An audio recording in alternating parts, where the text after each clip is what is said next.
ഈ വാർത്താ മണിക്കൂറിലെ പ്രധാന റിപ്പോർട്ടുകളുമായി വാർത്താമഴ ആരംഭിക്കുന്നു. ഞാൻ എസ് വിജയകുമാർ. മഴയിൽ കുതിർന്ന നാടും നഗരവും.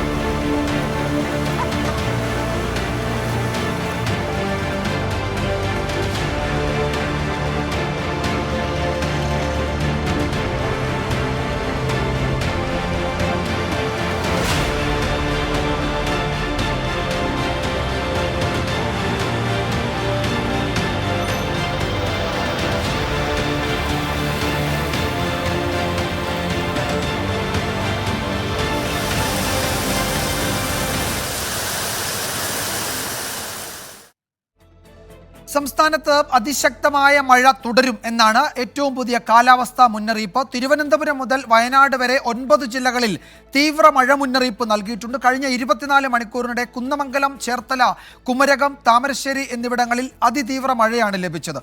അടുത്ത 3 ദിവസം കൂടി മഴ തുടർന്നേക്കും. കേരള തീരത്ത് മത്സ്യബന്ധന വിലക്ക് തുടരുകയാണ്. മീനച്ചിലാറിലും ചാലിയാറിലും മണിമലയാറിലും ജലനിരപ്പ് ഉയർന്നു.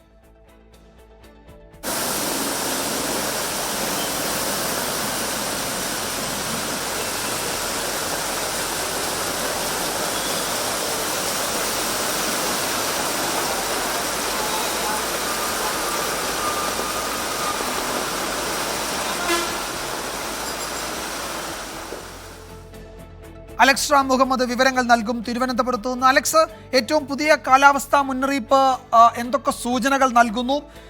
ഒരു ന്യൂനമർദ്ദ സാധ്യതയെപ്പറ്റി അത് രൂപം കൊണ്ടു എന്ന് നേരത്തെ അറിയിച്ചിരുന്നു കാലാവസ്ഥാ വകുപ്പ്. ചക്രവാത ചുഴി വളരെ സജീവമായി കേരള അല്ലെങ്കിൽ നമ്മളുടെ മുകളിലുണ്ട്, കേരളത്തിന് മുകളിലുണ്ട്. അപ്പോൾ എത്ര ദിവസം കൂടി ഈ മഴയുടെ പ്രഭാവം തുടരും?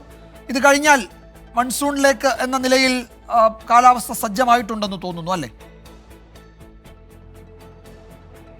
വിജയകുമാർ, തീർച്ചയായും. അതായത് ഈ തെക്കു പടിഞ്ഞാറൻ ബംഗാൾ ഉൾക്കടലിൽ ഒരു ന്യൂനമർദ്ദം രൂപപ്പെട്ടിട്ടുണ്ട്. അത് വടക്കൻ തമിഴ്നാടിനും തെക്കൻ ആന്ധ്രാ തീരത്തിനും സമീപത്താണ്. അവിടെ നിന്ന് ആ തീരങ്ങൾക്ക് അകലെയാണത് രൂപപ്പെട്ടിട്ടുള്ളത്. വടക്കു കിഴക്കു ദിശയിലായിരിക്കും ആ ന്യൂനമർദ്ദം സഞ്ചരിക്കുക. അതായത് ഒഡീഷ, ബംഗാൾ തീരത്തേക്കായിരിക്കും അത് സഞ്ചരിക്കുക എന്നുള്ളതാണ്. അടുത്ത ദിവസങ്ങൾ അത് ശക്തി പ്രാപിക്കാൻ സാധ്യതയുണ്ട് എന്നുള്ളതാണ് കേന്ദ്ര കാലാവസ്ഥാ വകുപ്പിന്റെ ഈ ഘട്ടത്തിലെ പ്രവചനം. കാലാവസ്ഥാ വിദഗ്ധർ പറയുന്നത് അത് ഒരുപക്ഷെ ചുഴലിക്കാറ്റായി മാറാൻ സാധ്യതയുണ്ട് ആ ന്യൂനമർദ്ദം എന്നുള്ളതാണ്. അതിന്റെ പ്രഭാവം എന്താണെങ്കിലും കേരളത്തിൽ വളരെ കുറച്ച് മാത്രമേ ഉള്ളൂ എന്നുള്ളതാണ് ആശ്വാസകരമായ കാര്യം. പക്ഷേ തെക്കൻ കേരള തീരത്ത് ഒരു ചക്രവാത ചുഴി നിലനിൽക്കുന്നുണ്ട്. അറബിക്കടലിലേക്കുള്ള തെക്കു പടിഞ്ഞാറൻ കാറ്റ്, അതായത് മൺസൂൺ കാറ്റ് അത്തരത്തിൽ ശക്തമാകുന്നു എന്നുള്ളതാണ് കാലാവസ്ഥാ നിരീക്ഷണ കേന്ദ്രം അറിയിക്കുന്നത്. അതാണ് ഈ വ്യാപകമായി പരക്കെ ശക്തമായ മഴ സംസ്ഥാനത്ത് ലഭിക്കുന്നത്. 3 ദിവസം കൂടി സംസ്ഥാനത്ത് മഴ തുടരും എന്നുള്ളതാണ് പ്രവചനം. ശക്തമായ മഴ തുടരും എന്നുള്ളതാണ് പ്രവചനം. ഇന്ന് അതേ സമയത്ത് അതിശക്തമായ മഴയ്ക്ക് സാധ്യതയുണ്ട് എന്നാണ് കേന്ദ്ര കാലാവസ്ഥാ വകുപ്പ് പ്രവചിക്കുന്നത്. 14 ജില്ലകളിലും ഇന്ന് മഴ മുന്നറിയിപ്പ് നൽകിയിട്ടുണ്ട്. അതിൽ തന്നെ 9 ജില്ലകളിൽ അതിശക്തമായ മഴയ്ക്കുള്ള സാധ്യതാ മുന്നറിയിപ്പായ ഓറഞ്ച് അലർട്ടാണ് പ്രഖ്യാപിച്ചിട്ടുള്ളത്. ആലപ്പുഴ, കോട്ടയം, എറണാകുളം, ഇടുക്കി, തൃശൂർ, പാലക്കാട്, മലപ്പുറം, കോഴിക്കോട്, വയനാട് ജില്ലകളിലാണ് ഓറഞ്ച് അലർട്ട് ഉള്ളത്. 5 ജില്ലകളിൽ യെല്ലോ മുന്നറിയിപ്പ് നൽകിയിട്ടുണ്ട്. അതായത് ശക്തമായ മഴയ്ക്കുള്ള സാധ്യതാ മുന്നറിയിപ്പാണ് യെല്ലോ മുന്നറിയിപ്പ്, അതും നൽകിയിട്ടുണ്ട്. മധ്യ കേരളത്തിലും വടക്കൻ കേരളത്തിലും ഒപ്പം മലയോര മേഖലയിലും മഴ കനക്കാനാണ് സാധ്യത. അത് ഉച്ചയ്ക്ക് ശേഷവും രാത്രി വൈകി മഴ കാര്യമായി തന്നെ ലഭിക്കും എന്നുള്ളതാണ് കേന്ദ്ര കാലാവസ്ഥാ വകുപ്പ് അറിയിക്കുന്നത്. ഈ മഴയുടെ ഒരു പ്രത്യേകത നമ്മൾ കഴിഞ്ഞ ദിവസം കണ്ടതാണ്. ഇത് കുറച്ച് സമയത്തിനുള്ളിൽ അതിതീവ്രമായ മഴ, അതിശക്തമായ കൂടുതൽ മഴ ലഭിക്കുന്ന ഒരു രീതിയാണ് ഇപ്പോൾ ലഭിക്കുന്നത്. അതിനാൽ തന്നെ മിന്നൽ പ്രളയം, അതുപോലെ മണ്ണിടിച്ചിൽ, വെള്ളക്കെട്ട്, വെള്ളപ്പൊക്കത്തിനൊക്കെയുള്ള സാധ്യത കൂടുതലാണ്. അതിനാൽ കർശനമായ ജാഗ്രത തുടരണം, പ്രത്യേകിച്ച് മലയോര മേഖലയിൽ. ഈ മഴയ്ക്കൊപ്പം ശക്തമായ കാറ്റിനും ഇടിമിന്നലിനും കൂടി സാധ്യതയുണ്ട്. കഴിഞ്ഞ ദിവസം കാസർഗോഡ് അടക്കമുള്ള ജില്ലകളിൽ ഇടിമിന്നലേറ്റ അപകടങ്ങൾ കൂടുതലായി റിപ്പോർട്ട് ചെയ്തിരുന്നു. അതിനാൽ ഇടിമിന്നൽ ജാഗ്രതാ നിർദ്ദേശങ്ങൾ കർശനമായി പാലിക്കണമെന്ന് ദുരന്ത നിവാരണ അതോറിറ്റി അറിയിക്കുന്നുണ്ട്. കഴിഞ്ഞ ദിവസം, അതായത് ഇന്ന് രാവിലെ 8:30 മണി വരെയുള്ള കണക്ക് നമുക്ക് ലഭിക്കുന്നുണ്ട്. കഴിഞ്ഞ 24 മണിക്കൂറിനുള്ളിൽ പെയ്ത മഴയുടെ കണക്ക് ലഭിക്കുന്നുണ്ട്. സംസ്ഥാനത്ത് പരക്കെ വ്യാപകമായി അതിശക്തമായ മഴയാണ് ലഭിച്ചത്. പ്രത്യേകിച്ച് ചിലയിടങ്ങളിൽ അതിതീവ്രമായ മഴ, റെഡ് അലേർട്ടിന് സമാനമായ മഴ ലഭിച്ചിട്ടുണ്ട്. കുന്നമംഗലത്ത് 226 മില്ലിമീറ്റർ മഴയാണ് ലഭിച്ചത്. ചേർത്തലയിൽ 215 മില്ലിമീറ്റർ മഴ ലഭിച്ചിട്ടുണ്ട്. കുമരകത്ത് 203 മില്ലിമീറ്ററും താമരശ്ശേരിയിൽ 201 മില്ലിമീറ്ററും മഴ ലഭിച്ചിട്ടുണ്ട്. അരൂക്കുറ്റി, പൊന്നാനി, തൈക്കാട്ടുശ്ശേരി, കരിപ്പൂർ, ചേർത്തല, പള്ളുരുത്തി എന്നിവിടങ്ങളിൽ 150 മില്ലിമീറ്ററിന് മുകളിൽ മഴ ലഭിച്ചു. അതായത് അതിശക്തമായ മഴ ആ മേഖലകളിൽ ലഭിച്ചു. അതിനു പുറമെ 30ഓളം ഓട്ടോമാറ്റിക് വെതർ സ്റ്റേഷനുകളിൽ ഇന്നലെ രേഖപ്പെടുത്തിയത് 100 മില്ലിമീറ്ററിന് മുകളിൽ മഴയാണ്. അതായത് പരക്കെ ഇന്നലെ വ്യാപകമായി അതിതീവ്രമായ അതിശക്തമായ അല്ലെങ്കിൽ ചിലയിടങ്ങളിൽ ശക്തമായ മഴ ലഭിച്ചു എന്നുള്ളതാണ് കേന്ദ്ര കാലാവസ്ഥാ വകുപ്പിന്റെ കണക്കുകൾ വ്യക്തമാകുന്നത്. എന്താണെങ്കിലും ഇന്നുകൂടി മഴ തുടരും. തീരവുമായി ബന്ധപ്പെട്ടും ജാഗ്രതാ മുന്നറിയിപ്പ് നിലനിൽക്കുന്നുണ്ട്. കേരള തീരത്ത് ഇനി ഒരു അറിയിപ്പ് ഉണ്ടാകുന്നതുവരെ മത്സ്യബന്ധനത്തിന് വിലക്കേർപ്പെടുത്തിയിട്ടുണ്ട്. വിജയകുമാർ, ചിലപ്പോൾ 1 മണിക്ക് വരുന്ന അലേർട്ടിൽ നിലവിൽ നമ്മൾ ഈ പറഞ്ഞ മുന്നറിയിപ്പിൽ ചില മാറ്റങ്ങൾ, ജില്ലാതല മുന്നറിയിപ്പിൽ ചില മാറ്റങ്ങൾ വരാൻ സാധ്യതയുണ്ട്. ഈ മഴ അങ്ങ് തീർന്ന ഉടനെ തന്നെ കാലവർഷത്തിന്റെ എൻട്രി കൂടിയാണ്. അതായത് മെയ് 31-ന് കാലവർഷം കേരളത്തിലേക്ക് എത്തും എന്നാണ് കേന്ദ്ര കാലാവസ്ഥാ വകുപ്പ് പ്രവചിച്ചിരിക്കുന്നത്. വിജയകുമാർ. യെസ്, അലക്സ് റാം മുഹമ്മദാണ് വിവരങ്ങൾ നൽകിയത്. അലക്സ് സൂചിപ്പിച്ചതുപോലെ 1 മണിക്ക് പുതിയ കാലാവസ്ഥാ ബുള്ളറ്റിൻ വരാനിരിക്കുന്നുണ്ട്. അപ്പോഴറിയാം ഈ മഴ എത്ര ദിവസം കൂടി തുടരും. ഇന്ന് ഏതെങ്കിലും ജില്ലകളിൽ റെഡ് അലേർട്ടിലേക്ക് ഉച്ചയ്ക്ക് ശേഷം പോകും.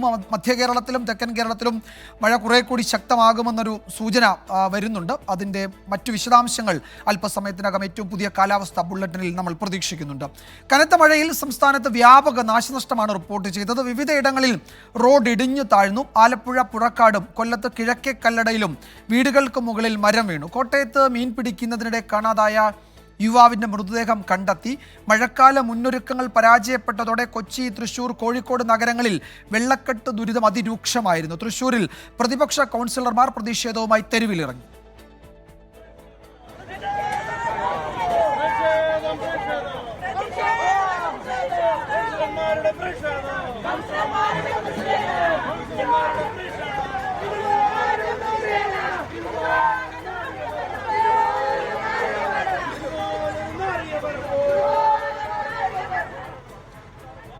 കോഴിക്കോട്ടെ വെള്ളക്കെട്ടിന് ഉത്തരവാദി ജലവിഭവ വകുപ്പെന്ന് മേയർ കുറ്റപ്പെടുത്തി. കൊച്ചിയിലും പതിവ് പോലെ നഗരത്തിലെ താഴ്ന്ന പ്രദേശങ്ങൾ വെള്ളക്കെട്ടിൽ മുങ്ങി. കുട്ടനാട്, മങ്കൊമ്പ്, ചമ്പക്കുളം റോഡിലും സമീപത്തെ വീടുകളിലും വെള്ളം കയറി.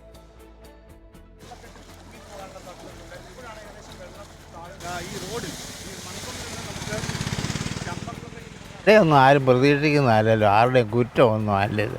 ഇപ്പോൾ യാദൃശ്ചികമാണ്, സംഭവിച്ചു പോയി. റോഡിൻ്റെ കുഴപ്പം കൊണ്ടാണ് ഈ വെള്ളം മുങ്ങിയത്. പിന്നെ പാടന്ന് മോട്ടർ എടുത്ത് മാറ്റിയിരിക്കുക. ഈ വെള്ളം കയറിയാൽ മോട്ടർ അടിച്ച് പരിച്ചാൽ മതി, അതവർ ചെയ്യുന്നില്ല. ഇത് പറയാനുള്ള കാര്യം എന്ന് വെച്ച് കഴിഞ്ഞാൽ, ഒന്നാമത്തെ കാര്യം AC റോഡിലൊക്കെ ചുമ്മാതെ കൊണ്ട് പാലം കൊണ്ട് പൊക്കി പണിതേ ഉള്ളൂ. പാലമേ AC റോഡിലൊക്കെ ചുമ്മാ കൊണ്ട് പാലം കൊണ്ട് പൊക്കി വിടും. ഇവിടെയൊക്കെയാണ് ചെയ്യേണ്ടത്. വെള്ളം കയറുന്ന നേരത്തല്ല റോഡ് പണി നടന്നിരിക്കുന്നത് മൊത്തം. അതിൻ്റെ മുട്ടിന് മേളിൽ വെള്ളമാണ് വീടിനകത്ത്. അത് അനിയൻ്റെ വീടാണ്, ഞങ്ങളുടെ ഞങ്ങൾ ഇവിടുന്ന് ഇപ്പം അവർ മോഡരിക്കെ പോയിരിക്കുക, ഇങ്ങോട്ട് കയറിക്കോളാൻ പറഞ്ഞു. കൃഷിയില്ലാതെ കിടന്ന പാടവാ. അപ്പോൾ അവരത് വെള്ളം പറ്റിച്ചിടണ്ടേ. ഇതിപ്പം 2 കൃഷിയായി വെള്ളമില്ലാതായിട്ട്, ആ കൃഷി ഇല്ലാതായിട്ട്. അപ്പോൾ ആ കൃഷി നടത്തി ആ വെള്ളം പറ്റിക്കണ്ടേ. ഞങ്ങളിത് 2018 വെള്ളം കഴിഞ്ഞ് മേടിച്ച സാധനമൊക്കെയാണ് മോനെ ഇത് ഉണ്ടോ. കുട്ടനാട്ടിൽ നിന്ന് മനീഷ് മഹിപാലും, തൃശ്ശൂരിൽ നിന്ന് സൂരജ് സജിയും, കോഴിക്കോട് നിന്ന് അഭിജിത്ത് മുഴക്കുന്നും ഏറ്റവും പുതിയ വിവരങ്ങൾ നൽകും. മനീഷ്, കുട്ടനാട്ടിൽ ഇതാ ഇപ്പോൾ മഴ അങ്ങോട്ട് തുടങ്ങിയതേ ഉള്ളൂ, അപ്പോഴേക്കും വീടുകളിൽ വെള്ളം കയറുന്നു, റോഡുകൾ വെള്ളത്തിൽ മുങ്ങുന്നു. നേരത്തെ തന്നെ അവിടെ ഈ അശാസ്ത്രീയ നിർമ്മാണ പ്രവർത്തനങ്ങൾ, റോഡ് നിർമ്മാണം, ഇതിനെപ്പറ്റിയൊക്കെ പരാതി പലപ്പോഴും പറഞ്ഞു. 1-2 ഹർജികൾ ഹൈക്കോടതിയിൽ വന്നത് നമ്മളുടെ ശ്രദ്ധയിൽപ്പെടുകയും ചെയ്തു. ഏറ്റവും ദുരിതം ഇപ്പോൾ ഏത് മേഖലയിലാണ് ഇന്നലെയും ഇന്നുമായി പെയ്ത മഴയിൽ?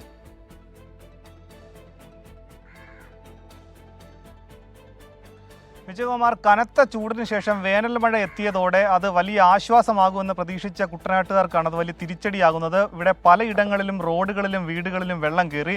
നിലവിൽ ഞാൻ നിൽക്കുന്നത് മങ്കൊമ്പ് മണപ്പള്ളി എന്ന സ്ഥലത്താണ്. ഇവിടെ പുളിങ്കുന്ന് പഞ്ചായത്ത് 15-ാം വാർഡിലെ ഒരു ഗ്രാമീണ റോഡിൻ്റെ അവസ്ഥയാണിത്. ആകെ പെയ്തത് ഏതാനും ചില മണിക്കൂറുകൾ മാത്രം പെയ്ത മഴയുടെ ഭാഗമായിട്ടാണ് ഇവിടങ്ങളിൽ വെള്ളം കയറിയിട്ടുള്ളത്. നമുക്ക് ദൃശ്യങ്ങൾ കാണാം. ചില വീടുകളൊക്കെ തന്നെ കഴിഞ്ഞ പ്രളയത്തിന് ശേഷം അവർ നിർമ്മിക്കുന്നത് തന്നെ അതിൻ്റെ ഫൗണ്ടേഷൻ വളരെ ഉയർത്തിയ ശേഷമാണ് വീട് നിർമ്മാണം നടത്തുന്നത്. പക്ഷേ അങ്ങനെയുള്ള വീടുകൾ പോലും ഇതാ വെള്ളക്കെട്ടിലാകുന്നു. ഇനിയും വരുന്ന ദിവസങ്ങളിൽ മഴ പെയ്താൽ, മഴ കനത്താൽ ഇത്തരത്തിലുള്ള അശാസ്ത്രീയമായ റോഡുകളുടെ നിർമ്മാണം, ഒപ്പം തന്നെ പാടശേഖര സമിതികളുടെ ചില നിലപാടുകൾ, ഈ പാടശേഖര സമിതികൾ കൃഷി കഴിഞ്ഞ ശേഷം പിന്നീട് ഈ കള നശിക്കുന്നതിന് വേണ്ടി വെള്ളം കയറ്റിയിടും. പക്ഷേ അത് വേനൽ മഴ പെയ്ത് ആ വെള്ളം സമീപത്തെ റോഡുകളിലേക്കും വീടുകളിലേക്കും ഇങ്ങനെ കയറുന്ന അവസ്ഥയാണ്. ഇവിടെയുള്ള ആളുകളൊക്കെ തന്നെ, ഈ വീട്ടിലെ ആളുകളൊക്കെ തന്നെ മാറി താമസിച്ചിരിക്കുകയാണ്. ഇനി ഈ മഴ മാറി ഇവിടെ തെളിയുന്നത് വരെ ഇവിടെയൊന്നും ആളുകൾക്ക് താമസിക്കാൻ പോലും പറ്റാത്ത അവസ്ഥയാണ്. സമീപത്തെ പാടശേഖരത്തിൽ നിന്നാണ് ഇത്തരത്തിൽ ഈ രീതിയിൽ ഇവിടെ വെള്ളം കയറിയത്. ഇവിടെ വാർഡിലെ മെമ്പർ കൂടി ഇവിടെ ഉണ്ട്. അങ്ങോട്ടേക്ക് ചെന്നാൽ ആഴമാണെന്നാണ് അവർ പറഞ്ഞത്, അതുകൊണ്ടാണ് അങ്ങോട്ടേക്ക് മാറ്റി നിർത്തിയത്. ഇവിടുത്തെ മെമ്പർ കൂടി ചേരുന്നുണ്ട്. എന്താണ് ഇവിടെ ഈ റോഡിലേക്ക് ഇങ്ങനെ വെള്ളം വരാനുള്ളൊരു കാരണം? പുഞ്ചകൃഷി കഴിഞ്ഞതിന് ശേഷം രണ്ടാം കൃഷിക്ക് വേണ്ടി നിലം ഒരുക്കിയിട്ടിരിക്കുകയായിരുന്നു. പാടശേഖരത്ത് കള നശിക്കുന്നതിന് വേണ്ടി പാടശേഖര ബണ്ടിന് മുകളിൽ വെള്ളം കയറേണ്ട ആവശ്യമൊന്നും തന്നെ ഇല്ല. പക്ഷേ പാടശേഖര സമിതിക്കാർ പാടം മുഴുവൻ മുമ്പ് ഈ വേനൽമഴയിൽ ഇങ്ങനെ കയറാറുണ്ട്? ഇല്ല, വേനൽമഴയിൽ ഇതിനു മുമ്പ് കയറിയിട്ടില്ല. പക്ഷേ വെള്ളം രണ്ടാം കൃഷി ഇല്ലെന്നുണ്ടെങ്കിൽ ഈ പ്രദേശത്ത് വെള്ളം കയറുന്നതാണ്. നിലവിൽ രണ്ടാം കൃഷി ചെയ്യാൻ വേണ്ടി പാടം ഒരുക്കിയിട്ടിരിക്കുകയായിരുന്നു. പക്ഷേ വെള്ളം യാതൊരു ക്രമീകരണവും ഇല്ലാതെ വെള്ളം കയറ്റിയത് കൊണ്ടാണ്. മനസ്സിലായി. അപ്പോൾ ഇനിയിപ്പോൾ ഈ വേനൽ മാറി യഥാർത്ഥ മഴക്കാലം കാലവർഷം വന്നാൽ എന്ത് ചെയ്യും? കാലവർഷം വരുന്ന സമയത്ത് രണ്ടാം കൃഷി ഉണ്ടെങ്കിൽ വിഷയമില്ല, ഇല്ലെന്നുണ്ടെങ്കിൽ ഞങ്ങൾ 6 മാസവും വെള്ളത്തിൽ തന്നെ ആയിരിക്കും. അപ്പോൾ എന്താണെങ്കിലും കുട്ടനാട്ടുകാരുടെ അവസ്ഥയാണ് ഇത്. 6 മാസത്തോളം വെള്ളത്തിൽ കഴിയേണ്ട അവസ്ഥയാണ് ഈ ഗ്രാമീണ റോഡുകൾ. ഇത് സാധാരണയായി മഴക്കാലത്തൊക്കെ തന്നെ നമ്മൾ വന്നാൽ ഇത്തരം കാഴ്ചകളൊന്നും അത് അസാധാരണ കാഴ്ചയല്ല, ഇവിടെ വെള്ളം പൊങ്ങും. പക്ഷേ ഇത് ഏതാനും മണിക്കൂറുകൾ മാത്രം പെയ്ത മഴയിൽ ഇതാ നമുക്ക് ദൃശ്യങ്ങൾ കാണാം. ഇവിടെയുള്ള ഏതാനും വീടുകൾ, അതായത് എത്ര വീടുകളുണ്ട് ഇവിടെ? ഇവിടെ ഈ പ്രദേശത്ത് ഏകദേശം പാടശേഖരം ചുറ്റുമായിട്ട് 250ഓളം വീടുകളുണ്ട്. അതായത് നമുക്ക് എല്ലാ വീടുകളുടെയും ദൃശ്യങ്ങൾ ഈ വെള്ളക്കെട്ടിൽ കൊണ്ടുപോയി കാണിക്കാനുള്ള സാങ്കേതിക പ്രശ്നം ഉള്ളതുകൊണ്ടാണ്. എന്നാണെങ്കിൽ ഈ ദൃശ്യങ്ങൾ കാണുന്ന ഈ 3-4 വീടുകൾ മാത്രമല്ല, ഇതിൻ്റെ പിന്നിലുള്ള 250ഓളം വീടുകൾ ഉണ്ടെന്നാണ് ഈ പുളിങ്കുന്ന് പഞ്ചായത്ത് 15-ാം വാർഡ് മെമ്പർ അറിയിക്കുന്നത്. ഒപ്പം തന്നെ ഈ എടത്തുവയിലേക്കുള്ള റോഡ്, ചമ്പക്കുളത്ത് നിന്ന് മങ്കൊമ്പിലേക്കുള്ള റോഡ്, മങ്കൊമ്പിൽ നിന്ന് എടത്തുവയിലേക്കുള്ള റോഡ്, ഇവിടങ്ങളിലൊക്കെ തന്നെ വെള്ളം കയറിയിട്ടുണ്ട്. ഒപ്പം തന്നെ പുളിങ്കുന്ന് മങ്കൊമ്പിൽ നിന്നും പുളിങ്കുന്നിലേക്കുള്ള റോഡിലേക്കും വെള്ളം കയറിയിട്ടുണ്ട്. കുട്ടനാടിൻ്റെ ഒരു തലസ്ഥാനം എന്ന് പറയാവുന്ന സ്ഥലമാണ് മങ്കൊമ്പിലാണ് ഈ രീതിയിൽ ഗതാഗതത്തിന് പ്രശ്നം വരുന്ന രീതിയിൽ KSRTC ബസ്സുകൾക്കകം അടക്കം പോകാൻ പ്രശ്നമുള്ള തരത്തിൽ റോഡുകളിലേക്ക്. ശരി മനീഷ് മഹിപാൽ, മങ്കൊമ്പിൽ നിന്നാണ് വിവരങ്ങൾ നൽകുന്നത്. അവിടെ ഒരു മഴയിൽ തന്നെ കാര്യങ്ങളാകെ വഷളാവുകയാണ്. അതിന് പല കാരണങ്ങളുണ്ട്. പക്ഷേ എന്തായാലും അവിടുത്തെ ജനങ്ങളുടെ സാധാരണ ജീവിതത്തെ ബാധിക്കുന്ന തരത്തിലേക്ക് വെള്ളക്കെട്ട് മാറി എന്നത് ആ ദൃശ്യങ്ങളിൽ നിന്ന് തന്നെ വ്യക്തമാണ്. തൃശ്ശൂരിൽ നിന്നും സൂരജ് സജി വിവരങ്ങൾ നൽകും. സൂരജ്, തൃശ്ശൂരിലും ഏതാണ്ട് സമാന അവസ്ഥയാണ്. ഇന്നലെ ഒരു 1-1.5-2 മണിക്കൂർ പെയ്ത മഴയിൽ ആകെ നഗരം ജീവിക്കാൻ കഴിയാത്ത തരത്തിൽ, എന്ന് വെച്ചാൽ സാധാരണ ജീവിതം അസാധ്യമാകുന്ന തരത്തിലേക്ക് വെള്ളം കയറി. സൂരജ് ഇന്നലെ രാത്രി റിപ്പോർട്ട് ചെയ്യുമ്പോൾ ഒരു ഫ്ലാറ്റ് സമുച്ചയത്തിൻ്റെ താഴെ ഒരു വാഹനം അപ്പാടെ മുങ്ങിക്കിടക്കുന്നത് നമ്മൾ കണ്ടതാണ്. അശ്വിനി ആശുപത്രിയിൽ വെള്ളം കയറി. അപ്പോൾ ഇന്നിപ്പോഴത്തെ കോർപ്പറേഷൻ ഭരണസമിതിക്കെതിരെ വലിയ വിമർശനമുണ്ട്. മുന്നൊരുക്കങ്ങളിൽ പാളിച്ച പറ്റി എന്നത് ഒറ്റനോട്ടത്തിൽ നിന്ന് തന്നെ വ്യക്തമാണല്ലേ? തീർച്ചയായും വിജയകുമാർ, ഈ മുന്നൊരുക്കങ്ങളിൽ ഉണ്ടായ പാളിച്ച അത് തന്നെയാണ് ഈ തൃശ്ശൂർ നഗരത്തെ വെള്ളക്കെട്ടിലാക്കിയത് എന്നുള്ളത് നമുക്ക് നിസ്സംശയം പറയാം. അതിൽ പ്രതിഷേധിച്ചുകൊണ്ടാണ്, ഈ നടപടികളൊന്നും ഉണ്ടാകാതെ പോയതിൽ പ്രതിഷേധിച്ചുകൊണ്ടാണ് ഇന്ന് UDF കൗൺസിലർമാരുടെ നേതൃത്വത്തിൽ ഈ കുളവാഴകൾ എന്തിക്കൊണ്ട് ഇന്ന് കോർപ്പറേഷനിലേക്ക് മാർച്ച് നടത്തിയത്. മേയറുടെ ചേംബറിലേക്കായിരുന്നു ഈ മാർച്ച് സംഘടിപ്പിച്ചത്. പക്ഷേ പോലീസ് തടയുകയും പിന്നീട് ഇവരെ അവിടെ നിന്ന് അറസ്റ്റ് ചെയ്ത് മാറ്റുകയും ചെയ്തിട്ടുണ്ട്. എന്തായാലും ഇന്നലെ രാത്രിയാണ് ഇത്തരത്തിൽ ഈ 7 മണിയോടുകൂടി മഴ എത്തുന്നത്. പക്ഷേ പൊടുന്നനെ തന്നെ ഈ വെള്ളം ഉയരുന്ന ഒരു സാഹചര്യമായിരുന്നു. കാരണം ഈ വെള്ളം ഒഴുകിപ്പോകാനുള്ള ഒരു സൗകര്യം അത് നഗരത്തിൽ ഉണ്ടായില്ല എന്നുള്ളതാണ്. അങ്ങനെയാണ് ഈ 2 ഫ്ലാറ്റ് സമുച്ചയങ്ങളിൽ വെള്ളം കയറുന്നത്. അതിൽ ഒരു സ്ഥലത്ത് ഈ അണ്ടർഗ്രൗണ്ടിൽ ഉണ്ടായിരുന്ന പാർക്കിംഗ് ആണ്. ആ പാർക്കിങ്ങിൽ ഉണ്ടായിരുന്ന 4 കാറുകൾ പൂർണ്ണമായും വെള്ളത്തിൽ മുങ്ങി, ബൈക്കുകൾ മുങ്ങി. അതോടൊപ്പം തന്നെ റെയിൽവേയിലെ പാർക്കിങ്ങുകളിൽ ഉണ്ടായിരുന്ന വാഹനങ്ങൾ മുങ്ങി.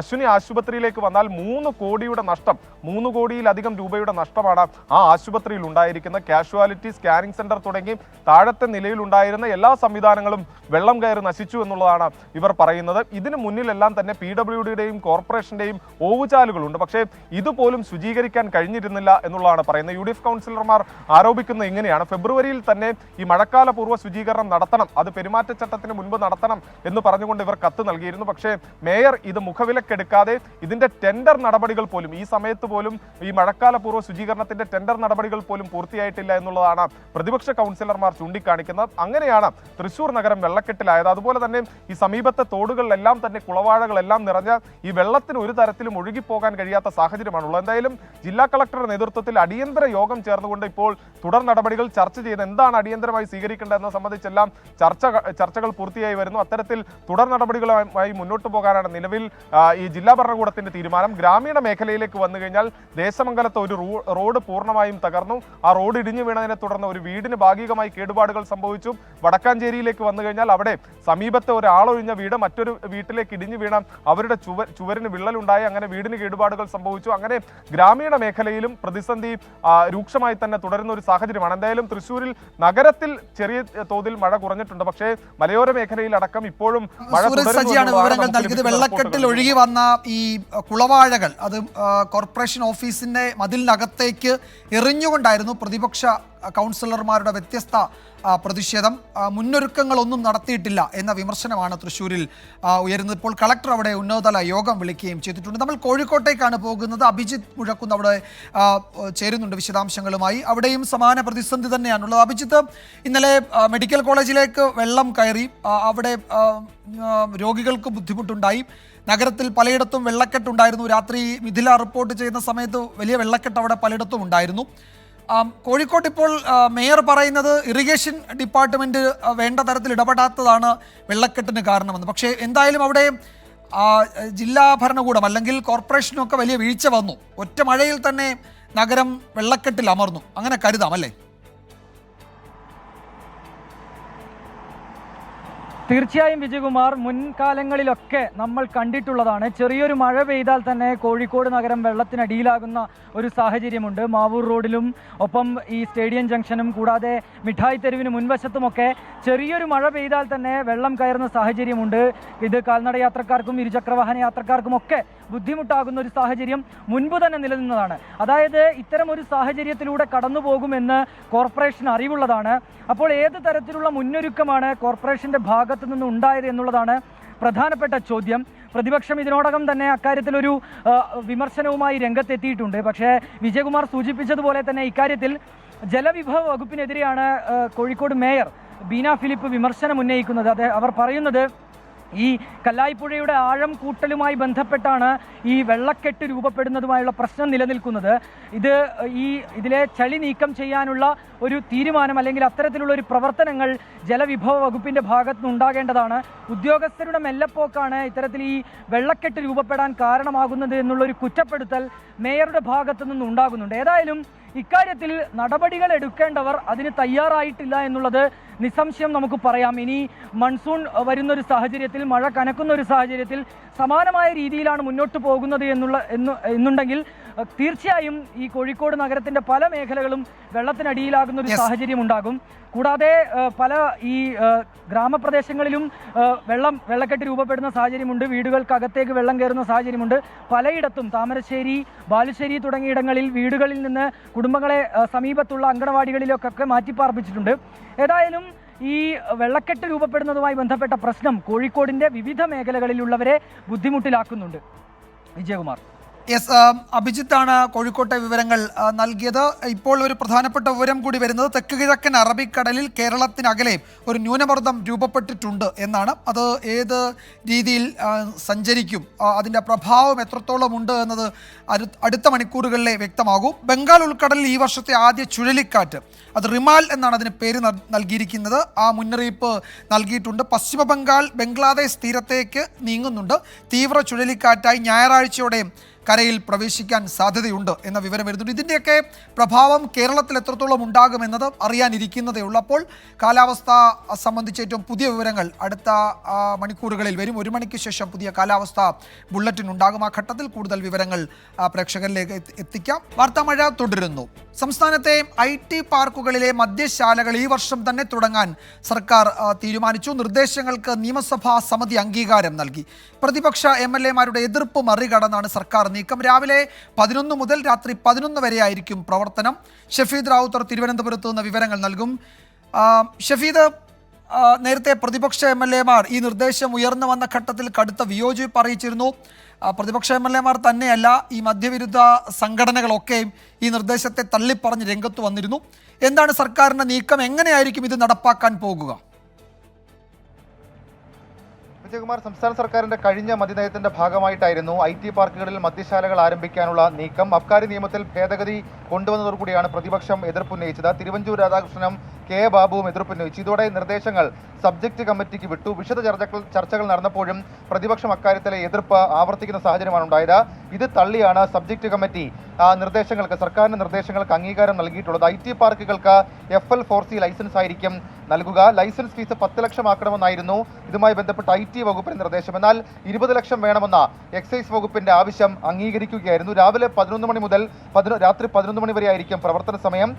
പ്രവർത്തന പരിചയവും സർക്കാർ നിശ്ചയിക്കുന്ന അല്ലെങ്കിൽ സർക്കാരിന്റെ ഇതുമായി ബന്ധപ്പെട്ട വാർഷിക വിറ്റുവരവുമുള്ള കമ്പനികൾക്കാണ് നടത്തിപ്പിന് അനുമതിയുള്ളത്. ബാർ നടത്തിപ്പുകാർക്ക് പാർക്കുകളിൽ മദ്യം നൽകുന്നതിന് അനുമതി ഉണ്ടാകില്ല. സർക്കാർ ഉടമസ്ഥതയിലോ നിയന്ത്രണത്തിലോ ഉള്ള പാർക്കുകളിൽ പ്രത്യേക സ്ഥലത്ത് സ്ഥാപിക്കുന്ന വിനോദ കേന്ദ്രങ്ങളിലായിരിക്കും മദ്യശാലകൾ പ്രവർത്തിക്കുക. ജോലി സമയത്ത് ജീവനക്കാർ മദ്യപിക്കുന്നതടക്കമുള്ള കാര്യങ്ങളിൽ അതാത് കമ്പനികൾക്ക് അക്കാര്യത്തിൽ അവരുടെ തീരുമാനങ്ങൾ നടത്താം എന്നുള്ളതും ഇപ്പോൾ ഒരു തീരുമാനമായി വരുന്നുണ്ട്. ഏതായാലും ഈ തെരഞ്ഞെടുപ്പ് പെരുമാറ്റച്ചട്ടം മാറുന്ന മുറയ്ക്ക് ഇക്കാര്യത്തിൽ സർക്കാർ തുടർ നടപടികൾ സ്വീകരിക്കും. വിജയകുമാർ. യെസ്, ഈ വർഷം IT പാർക്കുകളിൽ മദ്യശാലകൾ തുടങ്ങും. പെരുമാറ്റച്ചട്ടം നിലവിലുണ്ട് ഇപ്പോൾ. അത് കഴിഞ്ഞാലുടൻ അതിൻ്റെ തുടർ നടപടിയിലേക്ക് സർക്കാർ കടക്കും. പ്രതിപക്ഷ എതിർപ്പ് അവഗണിച്ച് മുന്നോട്ട് പോകാനാണ് തീരുമാനം. ഷഫീദ് റാവുത്തറാണ് വിവരങ്ങൾ നൽകിയത് തിരുവനന്തപുരത്ത്. റിപ്പോർട്ടോടെ വാർത്താമഴ അവസാനിക്കുന്നു.